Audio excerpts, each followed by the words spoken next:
Dulu tampaknya sudah rapi? Sudah.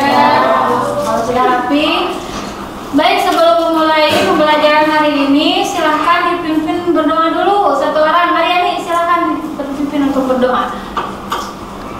Sebelum belajar, baca doa dalam hati mulai. Bismillahirrahmanirrahim. Rabbi zidni ilman warzuqni fahman. Baik, alhamdulillah kita sudah mengawali dengan doa. Tapi sebelum itu akan Ibu absen dulu ya. Ini kelas multimedia. Baik.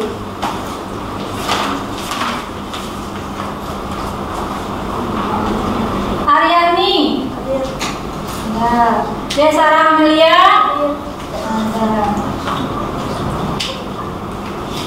Zali. Ya, kali ada. Siapa yang sudah masuk hari ini? Kandias ya. Kandias apa? Sakit. Baik, yang sakit kita doakan mudah-mudahan cepat sembuh. Amin. Oke, sebelum nyampe ke materi, mari kita semua dalam rangka menumbuhkan cinta tanah air, rasa nasionalisme kita. Silakan semuanya berdiri dulu.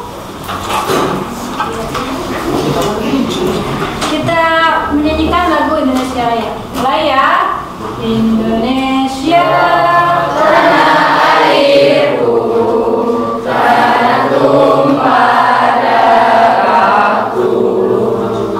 Di sana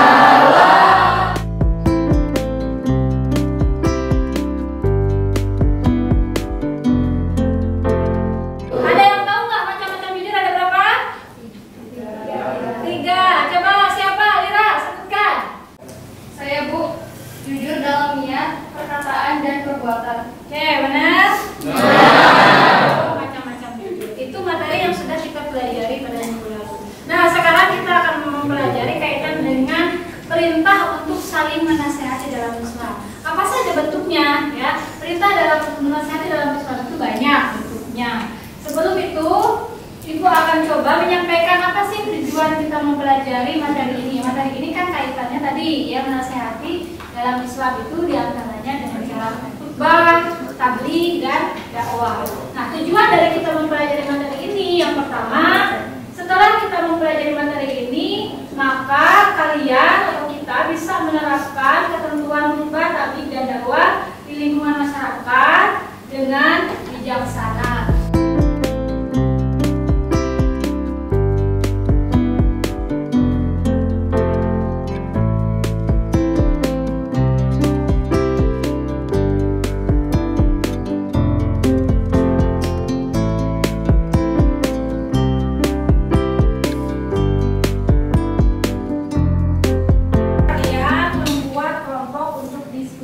Kita bagi menjadi 4 kelompok ya.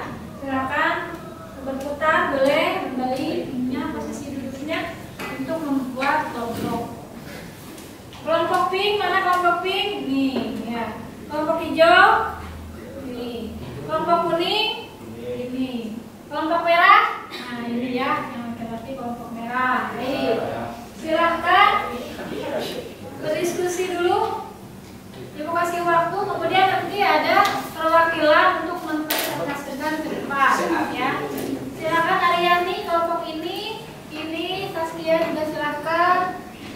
Kelompok yang di belakang silakan, yang kelompok merah sama kelompok kuning untuk berdiskusi dari apa yang kalian amati dari video yang sudah Ibu tampilkan tadi.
silakan untuk kelompok B untuk mempresentasikan ke depan. Assalamualaikum warahmatullahi wabarakatuh. Waalaikumsalam warahmatullahi wabarakatuh.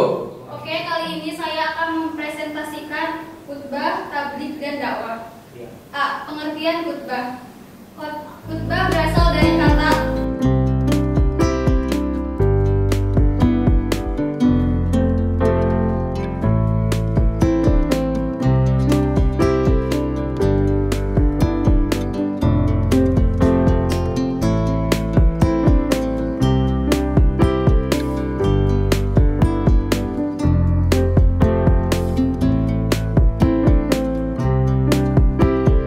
mengajak pada suatu hal.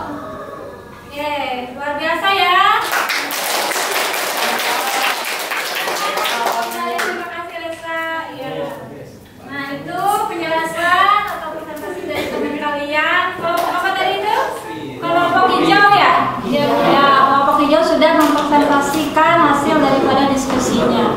Nah, dari gambaran itu atau yang disampaikan oleh Lesa itu sudah ada gambaran belum? Atau bisa nggak kalian membedakan apa itu dakwah, apa khutbah, dakwah, ya, tabligh?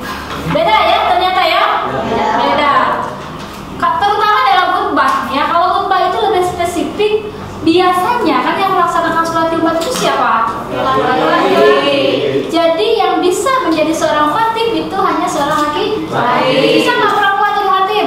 Tidak bisa ya, karena perempuan tidak melaksanakan sholat Jumat. Kemudian dakwah, nih kalau dakwah bisa nggak perempuan dakwah? Bisa. Tabligh? Bisa. Jadi kalau dakwah atau tabligh perempuan baik laki-laki maupun perempuan itu juga bisa melakukan. Termasuk kita, kalian semua. Jadi jangan berpikir bahwa dakwah itu hanya tugas guru agama kalau di sekolah gitu ya. Kalau di masyarakat misalkan dakwah itu tugasnya kiai, tugasnya ajengan gitu. Kalian aja dan belum jadi kiai, belum jadi ustaz atau ustadzah. Tidak seperti itu. Karena dakwah itu kewajiban semua orang. Ya kan? Di dalam Al-Qur'an ada kan ayatnya yang menekan untuk dakwah? Ada banyak ya? Nah, di antaranya apa? Ada yang tahu nggak? Ayat Al-Qur'an tentang dakwah. Perintah untuk berdakwah begitu. Oke, ibu bacakan ya salah satu ayat yang memerintahkan kita untuk berdakwah. A'udzubillahi minasyaitonirrajim. Bismillahirrahmanirrahim. Ud'u ila sabili rabbika bil hikmah wal mau'izatil hasanati wajadilhum billati hiya ahsan. Nah, itu diantara dalil yang memerintahkan kita untuk berdakwah. Ud'u kan gitu. Ud'u ila rabbik ya, perintahnya itu ajaklah, serulah kepada jalan Tuhan. Bil hikmah, dengan hikmah. Apa? Apa coba? Apa yang kalian yang sering diperdebatkan? Masalah agama pernah nggak kalian berdebat? Belum. Kenapa?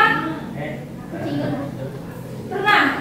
Pernah pastilah ya kalau misalkan ada yang tidak. Oh, kenapa ya ini begini? Kok kenapa ini begini? Biasanya kalau kalian ada hal yang tidak paham, apakah kalian bertanya atau langsung bagaimana? Bertanya. Oke, bertanya kepada siapa? Kepada teman, kepada guru, oke? Kepada siapa lagi kira-kira pertanyaannya? Kalau ada hal yang tidak paham, juga harus yang benar-benar paham tentang ilmu agama. Biasanya, khotib disampaikan oleh ustadz, kiai, ajengan yang memiliki pemahaman agama yang luas. oke, bagus ya. Ya, baik anak-anak, sebelum nanti kita evaluasi hasil pembelajaran kita hari ini, silakan siapa yang mau mempraktekkan, karena ini materinya tentang tabligh, khutbah, tabligh dan dakwah. Mungkin diantara kalian ada yang mempraktekkan dakwah ya. Kalau dakwah memang waktunya agak terlalu panjang, jadi kita praktekkan pidato. Mungkin pernah kalian belajar pidato? Pernah. Ya. Waktu kapan kalian belajar pidato? Di MTS, di SMP. Nah, sekarang kita praktekkan lagi di sini. Ayo, siapa yang mau ke depan mempraktekkan? Oh iya, dia. Silakan ke depan. Akan mempraktekkan video pidato ya, kita perhatikan. Silakan Nadia. Warahmatullahi wabarakatuh. Waalaikumsalam warahmatullahi wabarakatuh. Alhamdulillahirabbil alamin.